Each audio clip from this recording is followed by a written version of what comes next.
Movie کے start میں ہم ایک بچی کو دیکھتے ہیں جو آسمان کی طرف دیکھتے ہوئے پریئر کر رہی ہوتی ہے کہ اچانک آسمان میں روشنی ہوتی ہے اور سب لوگ اس بچی کے آس پاس اکٹھا ہو جاتے ہیں۔ پھر ہم 10 سال کے بعد کا سین دیکھتے ہیں جو کہ اس کہانی کا پہلا حصہ ہوتا ہے، جہاں ایک نارسیزا نام کی ایک سسٹر کو دیکھتے ہیں جو ایک چرچ جاتی ہے۔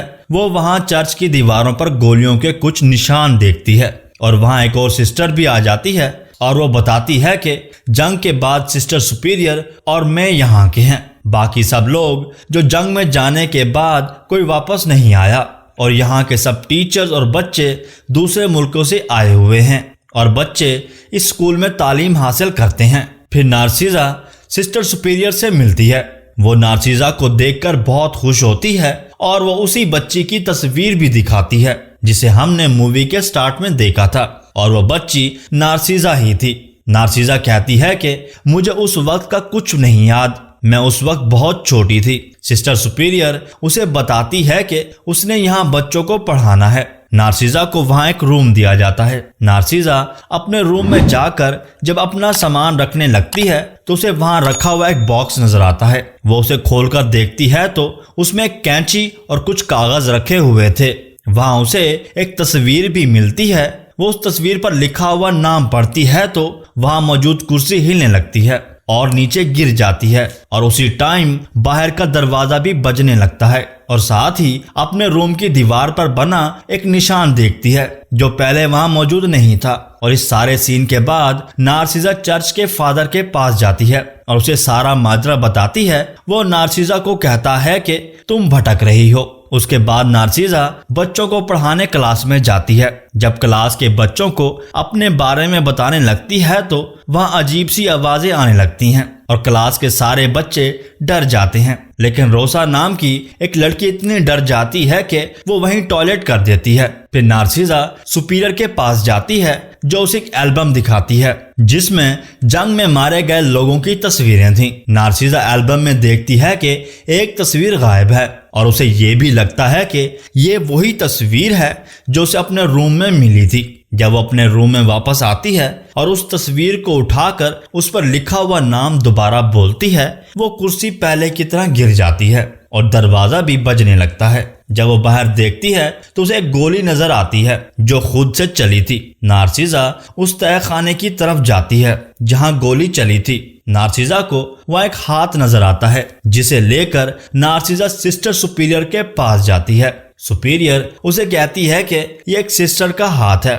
رات کو نارسیزا ایک اور سسٹر کے پاس جاتی ہے جو اسے کچھ کھانے کے لیے دیتی ہے، لیکن اچانک اسے خون کی الٹیاں آنے لگتی ہیں اور اس کے منہ سے آنکھیں نکلتی ہیں، اور دیکھتے ہی دیکھتے اس سسٹر کی آنکھیں بھی غائب ہیں۔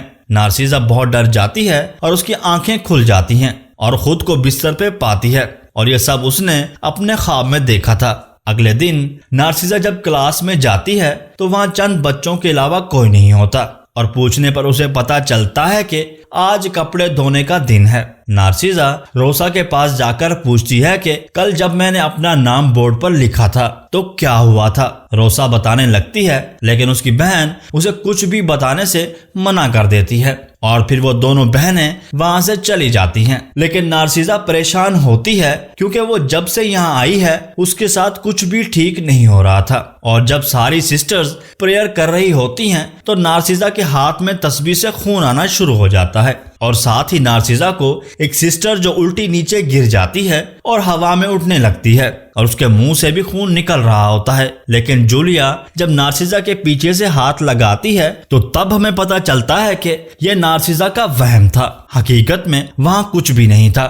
اسی رات نارسیزا جب سب بچوں کو سلا کر اپنے روم میں جاتی ہے تو خود کو ایک رسی سے مارنے لگتی ہے کیونکہ اسے لگتا ہے کہ اس نے گناہ کیا ہے اور اس طرح کرنے سے اس کے گناہ دھل جائیں گے۔ اسی دوران دوسری طرف روسا اور اس کی بہن جب واش روم میں جاتی ہیں تو روسا کو وہیں کینچی نظر آتی ہے جو نارسیزا کے روم میں رکھے باکس میں پڑی تھی، اور ساتھ ہی اسے ٹیپ کے چلنے کی آوازیں بھی آتی ہیں، اور وہ یہ بھی دیکھتی ہے کہ پانی کا پریشر بہت زیادہ ہے۔ اسی دوران اسے بیسن میں کچھ بال دکھائی دیتے ہیں، لیکن وہاں ایک سسٹر آ جاتی ہے اور روسا کو مارنے لگتی ہے، اور غصے میں لے کر روم میں آ جاتی ہے جہاں ایک بچی پہلے سے ہی رو رہی ہوتی ہے کیونکہ اس کے بال کٹے ہوئے تھے اور سسٹر کو لگتا تھا کہ یہ روسا نے ہی کیا ہے، اور ساتھ ہی نارسیزا کو بھی آوازیں آتی ہیں جو وہاں پہنچ کر سب کچھ دیکھنے کے بعد حیران ہو جاتی ہے کہ یہ کینچی یہاں کیسے آئی ہے۔ پھر نارسیزا اپنے روم میں جا کر اس باکس میں کینچی دیکھتی ہے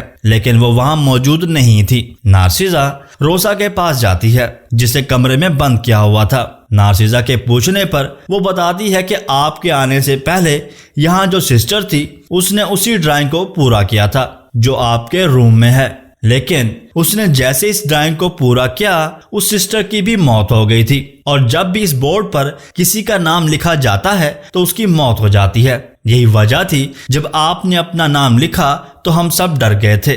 پھر ہم دیکھتے ہیں کہ نارسیزا ایک روم میں ہوتی ہے اور اسی سسٹر کا ڈریس پہنا ہوا ہے اور دوپٹہ اس کی گردن کو خود سے دبانے لگتا ہے اور کپڑے بھی پھٹنے لگتے ہیں جیسے اسے کوئی مارنے کی کوشش کر رہا ہے، لیکن اچانک اس کی آنکھ کھل جاتی ہے اور اب بھی وہ خواب دیکھ رہی تھی۔ وہ اسی نشان کو دیکھتی ہے جو اب اور بھی بڑا ہو گیا تھا۔ اس کے بعد جب نارسیزا بچوں کو پڑھا رہی ہوتی ہے لیکن روسا اچانک سے کلاس سے چلی جاتی ہے جیسے وہ کچھ چیز کو دیکھ کر بہت ڈر گئی ہو، اور سب کلاس میں لگے بورڈ کی طرف دیکھتے ہیں تو وہاں روسا کا نام لکھا ہوا تھا جس سے یہ ظاہر تھا کہ اب روسا کی موت ہونے والی ہے۔ نارسیزا روسا کے پیچھے اس کے روم میں جاتی ہے اور اسے کہتی ہے کہ میں تمہاری باتوں کا یقین کرتی ہوں، تم جو کچھ کہہ رہی ہو وہ ٹھیک ہے، اور اسے لے کر اپنے روم میں چلی آتی ہے جہاں وہ روسا کے ساتھ مل کر اس ڈرائنگ کو پورا کرتی ہے۔ جیسے ہی ڈرائنگ پوری ہوتی ہے روسا کو وہی سسٹر نظر آنے لگتی ہے، لیکن نارسیزا کو ایسا کچھ بھی نظر نہیں آتا، اور نارسیزا واپس مڑ کر دیکھتی ہے تو روسا بھی وہاں نہیں ہوتی۔ نارسیزا ڈر جاتی ہے اور اسے ڈھونڈنے کے لیے یہاں وہاں دوڑتی ہے۔ اسی دوران وہ جولیا کو یہ سب بتا دیتی ہے۔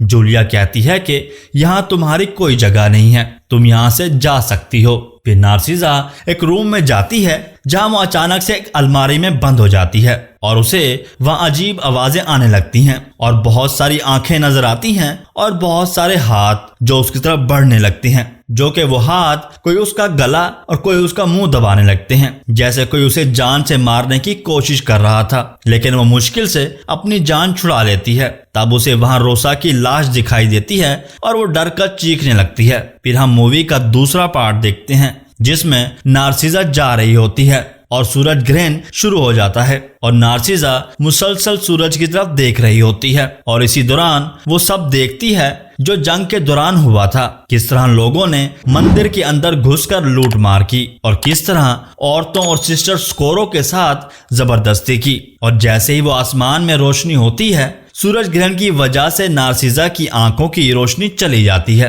ہم دیکھتے ہیں کہ نارسیزا انہیں الماری سے باکس نکالنے کو کہتی ہے اور یہ پوچھتی ہے کہ سسٹر سکورو کے ساتھ کیا ہوا تھا اور وہاں جو بچی پیدا ہوئی تھی اس کے ساتھ بھی کیا ہوا تھا، کیونکہ یہ سب اس نے اس وقت دیکھا جب اس کی روشنی جا رہی تھی۔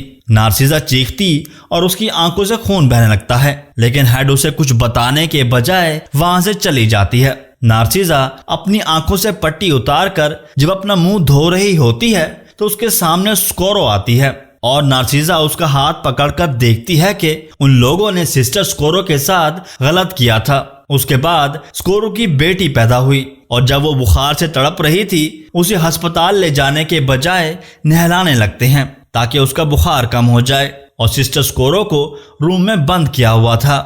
سسٹر سکورو دروازہ بجا رہی تھی لیکن وہ نہیں کھولتے اور بچی کو ہسپتال اس لیے نہیں لے کر جاتے کیونکہ وہ نہیں چاہتے تھے کہ چرچ کی عزت پر داغ لگے اور کسی کو بھی اس بات کے بارے میں پتہ چلے۔ جب وہ بچی کو ٹب میں نہلا رہے ہوتے ہیں پانی بہت ٹھنڈا ہونے کی وجہ سے بچی ہاتھ پاؤں مار رہی تھی اور اس کا سر کسی چیز پر لگنے سے ٹب میں ہی موت ہو جاتی ہے، اور سسٹر سکورو کو پتہ چلتا ہے کہ اس کے بیٹے کی موت ہو گئی ہے تو وہ بھی اپنی جان لے لیتی ہے، جسے ہم نارسیزا کے روم میں موجود کرسی کو دیکھتے تھے وہ کس طرح گر جاتی ہے وہ سکورو کے لٹکنے کی وجہ سے ہوئی تھی۔ پھر ہم پریزنٹ میں نارسیزا کو دیکھتے ہیں وہ وہی دروازہ کھول دیتی ہے جو بجتا تھا۔ سسٹر سکورو باہر آتی ہے اور پریزنٹ میں سب لوگ بہت ڈرے ہوتے ہیں کیونکہ انہیں اس بچی کے چلانے کی آوازیں اور سکورو کی آوازیں آ رہی تھیں، اور پاس کی سسٹر سکورو کی آنکھیں بھی کھل جاتی ہیں جس کے دانت کالے ہوتے ہیں۔ وہ سب کو ڈرانے لگتی ہے۔ اب پاس کی سسٹر سکورو پریزنٹ میں سب کے سامنے آتی ہے اور سبھی لوگ اسے ڈرنے لگتے ہیں۔ ہم پاس اور پریزنٹ کو ایک ساتھ دیکھ رہے ہوتے ہیں۔ اس میں سسٹر سکورو ان تینوں سے اپنا بدلہ لینے لگتی ہے جنہوں نے اس کی بیٹی کو مارا تھا۔ دوسری طرف جولیا پر تہہ خانے میں ایک مورتی گرتی ہے اور اس کی موت ہو جاتی ہے۔ سسٹر سکورو اپنی بیٹی کو ٹب سے اٹھاتی ہے اور چلی جاتی ہے کیونکہ اس کا بدلہ پورا ہو گیا تھا۔ پھر ہم دیکھتے ہیں کہ سسٹر نارسیسا بہت بوڑھی ہو چکی ہے اور اسکول بہت بڑا اور خوبصورت ہو گیا تھا۔ اب اس اسکول میں ویسا کچھ نہیں تھا، کوئی آوازیں نہیں تھیں اور نہ ہی دروازے کی بجنے کی اور نہ ہی کسی کے چلانے اور ڈرانے کی۔ اسکول ایک پرسکون ماحول بن گیا تھا اور اسکول اب نارسیسا چلا رہی تھی۔ وہ اس کی ہیڈ ہوتی ہے اور اسی کے ساتھ مووی اینڈ ہو جاتی ہے۔